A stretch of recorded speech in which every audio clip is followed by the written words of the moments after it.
성폭력 피해 아동까지 다 포함된 부분을 말씀드리도록 하겠습니다. 우선 그 예산에 대해서도 질문을 하셨고 또 전체적인 내용도 질문하셨고 했기 때문에 그 먼저 예산에 대해서 말씀을 드리도록 하겠습니다. 아동 학대에 투입되는 예산은 실질적으로 성폭력 방지를 위한 부분에 11년도 올해 예산이 360억 원입니다.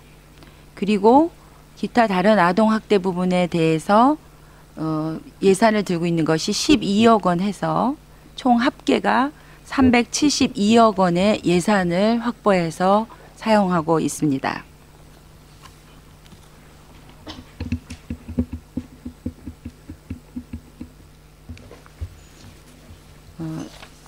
추가 질의서에도 말씀을 못 드렸던 내용 중에 하나는 올해 9월 15일 날 성폭력 피해 아동에 관한 법률이 개정이 완료가 됐습니다. 이 개정이 완료된 내용은 그동안 국가인권위에서 권고했던 11가지 사항을 다 담고 있습니다. 그래서 이 내용은 저희들이 국가보고서나 추가 질의서에 포함시키지 못했던 내용이기 때문에 잠깐 보고를 드리도록 하겠습니다. 국가인권위에서 그 권고한 11가지의 사항은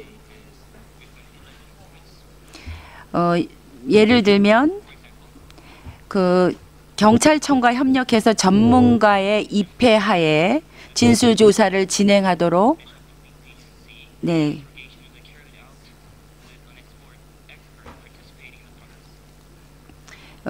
또 진술 조서 대신 영상 조서로 대체할 수 있는 내용이 반영이 됐습니다.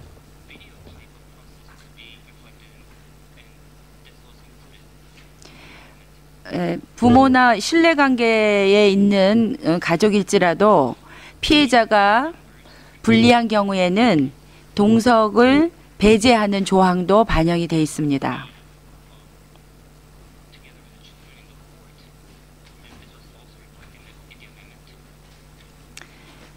그 외에도 그 아동 성폭력 피해자가 상담이나 치료 프로그램의 그 제공이나 범위 등을 포괄적으로 규정하고 있습니다. 이 내용 안에.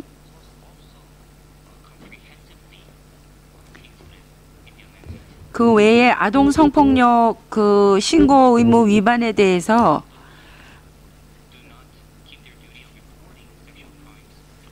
규정하는 내용하고 또 신고 의무자 보호 조치 규정을 명시하는 것들이 반영이 됐습니다. 그래서 신고자 신원 공개 시에 형사 처벌이 되고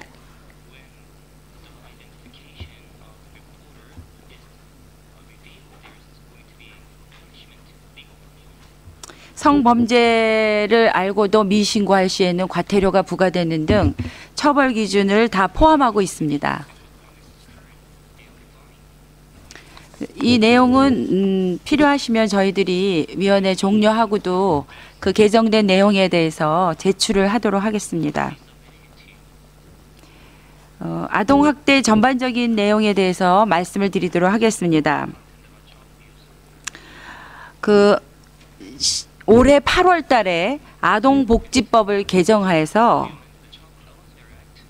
신고 의무자가 그동안 12개의 직군이었습니다.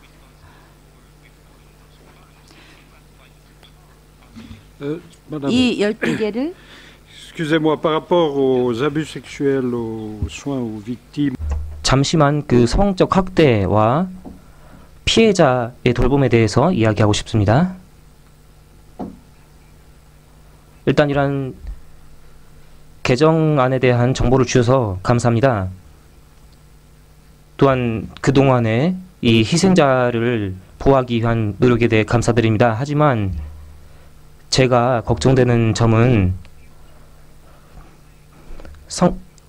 성매매, 포르노그래피, 아동에 관한 선택 의정서에 관해서는 이러한 위원회에서 아주 중요하게 여긴 이런 의정서의 내용이 개정안에 반영이 되었는지 궁금합니다. 2, 3조항의 선택 의정서에서 나온 이런 아동 매매에 관한 사항에 대해서 궁금합니다. 매매라는 것은 입양이라든지 장기 매매까지가 포함이 됩니다. 아동 매춘도 포함이 됩니다. 착취도 포함이 되겠습니다. 또한 아동을 이용하는 내용, 그 매춘의 고객들, 그리고 음란물까지도 모두 포함이 됩니다. 그렇기 때문에 개정안에 관련해서 그러한 내용을 여쭤보고 싶고, 두 번째는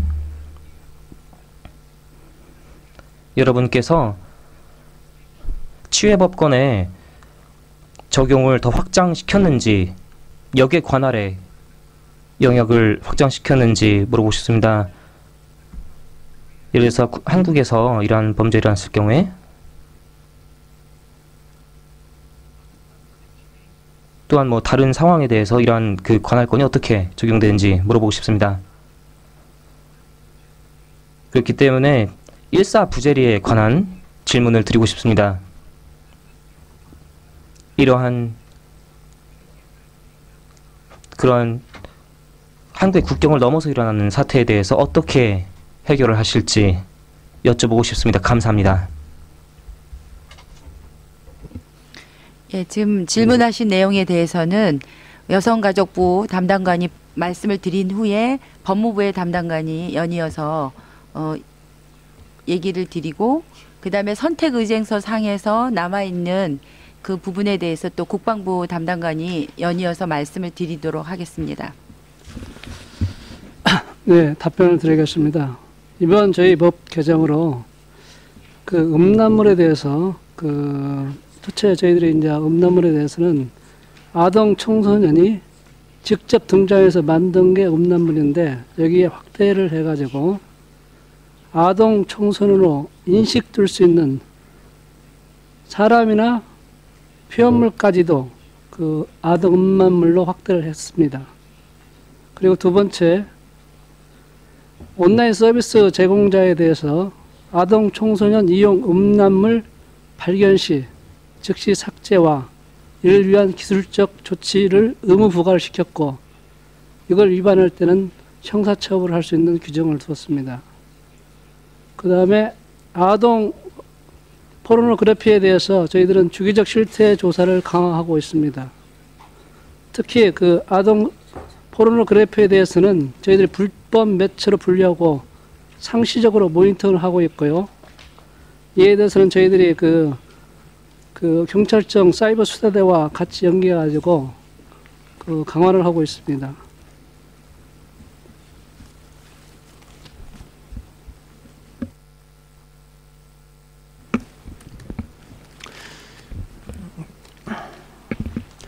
코트레인 위원이 질의하신 아동의 무력분직 참여에 대한 선택의정서 조항을 위반하는 경우에 이를 금지하고 처벌하고 있는지에 대해서 답변드리겠습니다. 한국에서 아동의 무력분직 참여는 법률상 인정되지 않고 있습니다. 이를 위해 2004년 병역법을 개정하였고 2005년 공공규정을 정비하였습니다. 특히 국제형사재판소에 관한 로마 규정에 따라 국내법으로 국제형사재판소 관할 범죄의 처벌 등에 관한 법률을 2007년 12월에 제정하였습니다. 이 법 제10조 제3항 5호에서는 15세 미만 사람을 군대 또는 무장단체의 징집 또는 모병의 방법으로 참여하도록 하거나 적대 행위에 참여하도록 하는 경우 이를 명백하게 금지하고 위반자를 처벌하고 있습니다. 또한 다음으로 오전에 위원장님이 질의하신 아동 상속권 보장 조항 유보 철회의 장애 요인에 대해서 답변드리겠습니다. 비상계엄 상황에서 단심제는 한국 헌법과 법률에 명시되어 있습니다. 헌법에 명시되었다는 의미는 비상계엄 상황에서 상속권 제한이 국민의 권리를 제한하는 중요한 사항이기 때문에 국민 투표를 거쳐 결정하여 그 정당성의 근거를 마련하였다는 데 있습니다.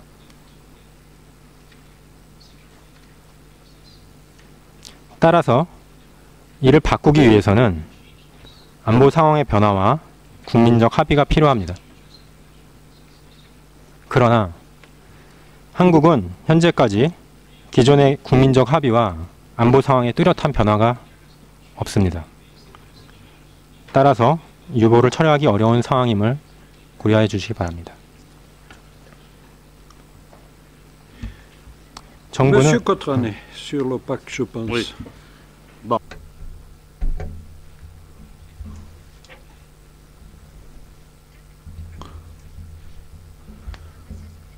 그렇지만 이것은 우리는 이 유보 조항에 대해서 아직 확신하지 못하고 있습니다. 만약에 헌법이 이를 금지하고 있다면, 즉 안보에 관한 문제라면 다른 분야에서는 아동이 상소를 할 수 있지 않습니까? 일반 범죄에 대해서는 상소가 가능하지 않습니까? 꼭 군사법뿐만 아니라 일반 법의 경우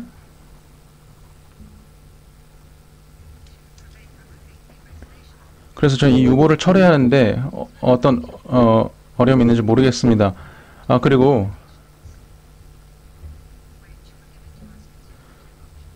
이 두 개의 선택 의정서에 대해서 받은 정보에 대해서 말씀을 드리겠습니다.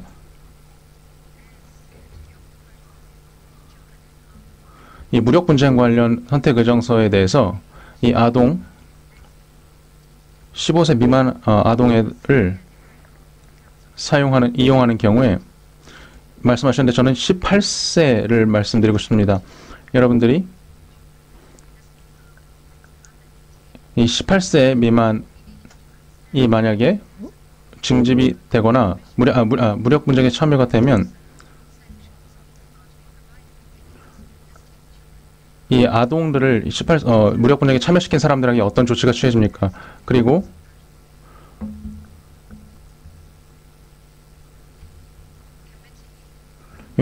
위원회는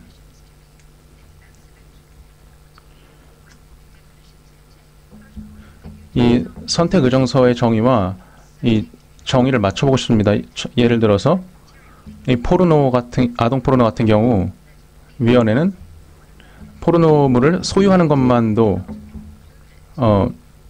금지를 하고 있습니다.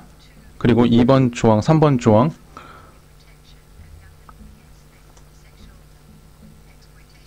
이 성착취 금지 법률을 보면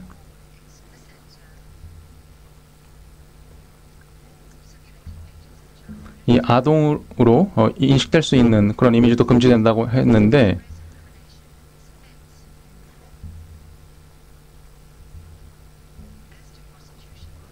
그리고 성매매에 대해서 말씀을 드리겠는데 저희 위원회가 생각하는 점은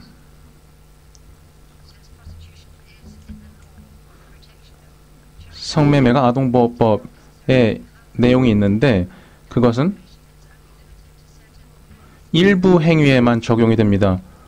이 선택의정서에 있는 모든 그 성매매에 대한 행동이 이 형법에 적용되지 않는 것 같습니다. 당사국의 노력은 잘 인지하고 있습니다만 이 국내 법이 이 모든 행위, 성매매, 아동매매, 성매매, 또 아동 음란물에 대해서 이 선택의정서에 나와 있는 이 모든 행동이 다 국내법에 포함되어야 될 것 같습니다. 감사드립니다. 저는 지금 상황이 매우 명료한 것 같습니다. 지금 우리가 명료하지 않다고 생각하는 점은 여러분들이 이런 모든 개정안이 이 모든 권고사항을 다 담았는가 하는 점입니다. 그런데 이 두 가지 그 선택 의정서에 대한 질문이었습니다.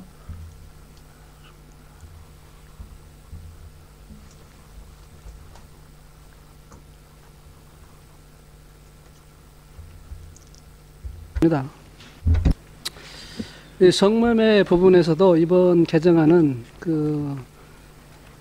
일회 성매매자도 저희들이 신상 정보를 등록을 해가지고 관리합니다. 종전에는 재범의 경우에만 그 신상 정보 등록과 관리를 했었는데요.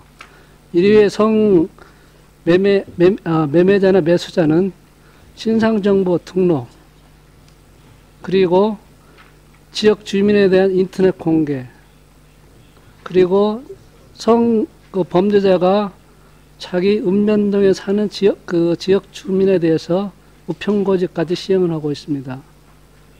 아까 말씀드린 그 음란물에 대해서는 저희들이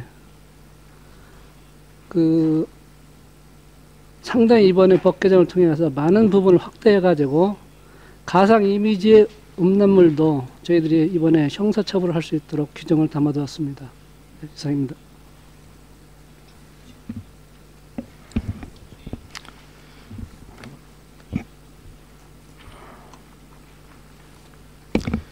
그 유보조항, 아동 상속권 관련 유보조항과 관련하여 이 규정이 안보 분야 외 일반 범죄에 대해서는 상소가 가능한 것은 사실입니다. 그러나 한국은 과거에 전쟁 경험을 가지고 있고 또 현재도 남북이 대치하고 있는 상황입니다. 특히 작년 천안함 피격 사건과 연평도 포격 도발 사건은 한국이 처한 독특한 환경을 보여준 사례입니다. 이러한 배경이 국가 안보에 관련한 문제에 있어서는 중요하게 인식되게 하고 있습니다. 비상계엄 상황 하에서 상속권 제한은 이러한 상황에서 국민투표로 헌법에 규정된 것입니다. 또한 법률에서는 이를 필요 최소한의 범위에서 적용하고 있습니다. 예를 들면 비상계엄 하에 예외적인 상황에서 적용되고 있고 사형을 선고하는 경우에는 상속권이 보장되고 있습니다. 또한 관할관이 한 번 더 심사해서 아동인 점을 고려하여 형을 감경하거나 면제하는 규정을 두고 있습니다. 또한 국가와 군부대의 존립을 위협하는 간첩죄 등 일부 범죄에만 적용되고 있습니다. 이러한 점을 고려할 때 한국 정부의 입장은 이 상속권 보장의 유보 처리를 위해서 안보 상황의 변화와 국민적 합의가 필요하다고 생각하고 있는 것입니다.